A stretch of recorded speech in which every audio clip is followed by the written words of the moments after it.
होशियारी ये नहीं है कि आप बुढ़ापे में संसार में हाय तौबा करते रहें। समझदारी ये है कि बुढ़ापा आ गया है तो एकांत में बैठकर ध्यान परमात्मा के चरणों में लग जाए। ये बुढ़ापे की सार्थकता है। मन सबसे हट जाए, ये बुढ़ापे की सार्थकता है। हाँ या ना?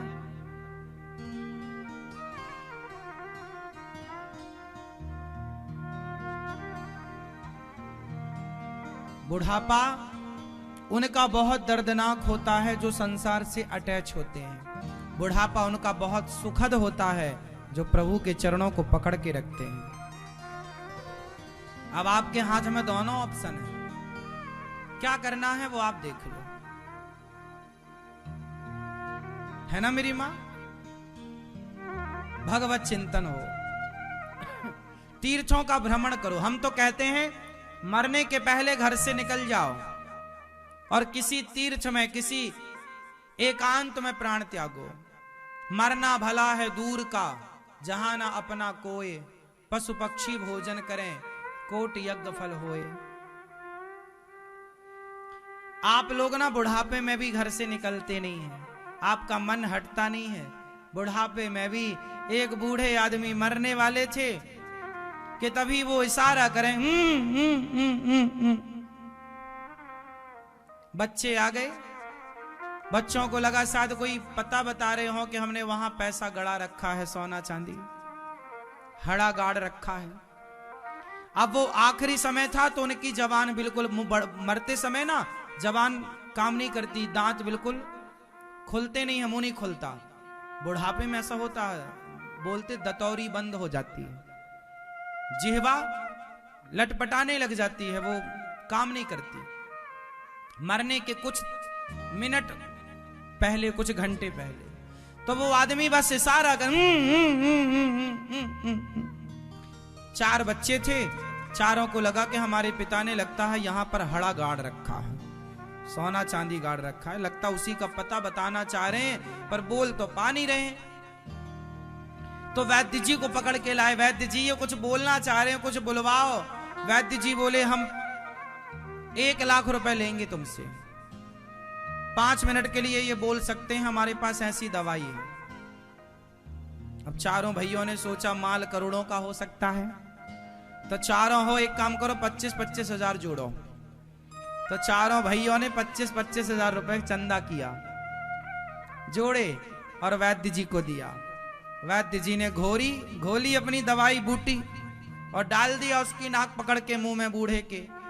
तो जब बूढ़े के मुंह में दवाई गई तो उनको ताकत मिली, बोल पड़े, अरे नालायकों, चारों सिर पर खड़े हो, वो गैया कब से झाड़ू चबा रही है, देखते नहीं हो? 5 रुपए की लाया था मैं खरीद के। ये कह के बूढ़े आदमी की जबान फिर बंद। चारों बच्चे माथा पकड़ के रोने लगे। लोगों ने कहा भी तो बाप मरा नहीं है, काहे रो रहे हो? बोले पहले ही मार दिया हमें।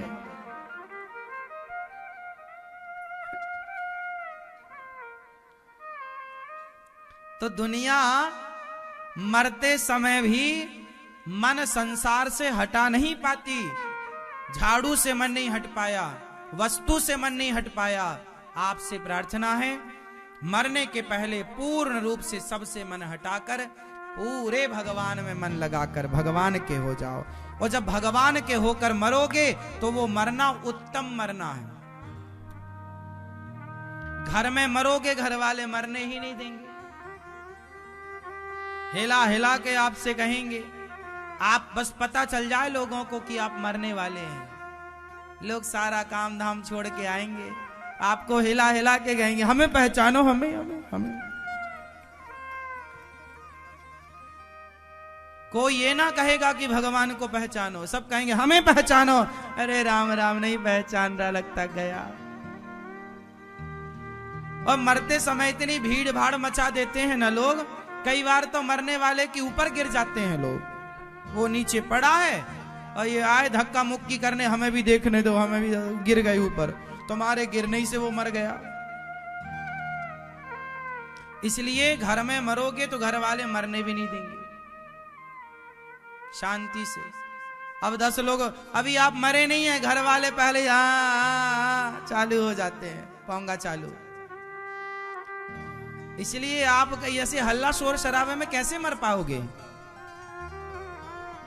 इसलिए मरना कहां? एकांत में, जहां केवल 2 लोग हों, एक आप और एक भगवान, तीसरा कोई ना।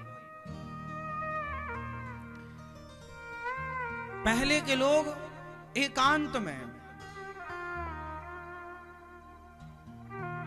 शांति से रहते हैं, भगवान का चिंतन करते हैं।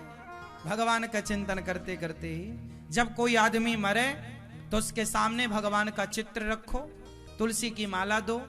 वो बोल ना पाए तो आपकी जो रोने वाले ना, घर वाले, परिवार वाले, आप लोग बोल देना अपने बच्चों से कि जब हम मरे तो रोना धोना बाद में, पहले बढ़िया कीर्तन करो, श्री कृष्ण गोविंद हरि मुरारी। जब भगवान का कीर्तन आपके कानों में जाएगा और आप भगवान का नाम सुनते सुनते मरेंगे तो आपकी परम गति होगी, श्रेष्ठ गति होगी।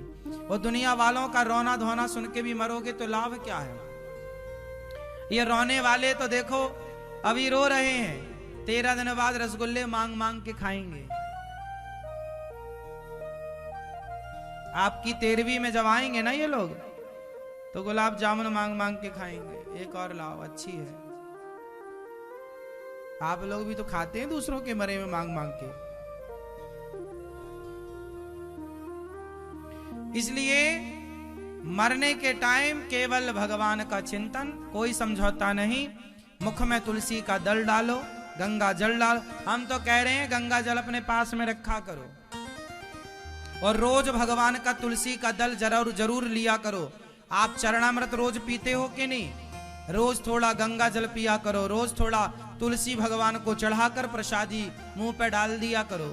तुलसी की कंठी गले पर पहनो, तुलसी की माला गले में पहनो, तुलसी अपने पास रखो, अपनी जिह्वा पर भगवान का नाम रखो, अच्छे काम करते रहो और मर जाओगे तो अच्छा है, भगवान नाम चर्चा करते हुए मर जाएंगे। इसलिए व्यर्थ में ही हमें संसार से नेह नहीं करना चाहिए।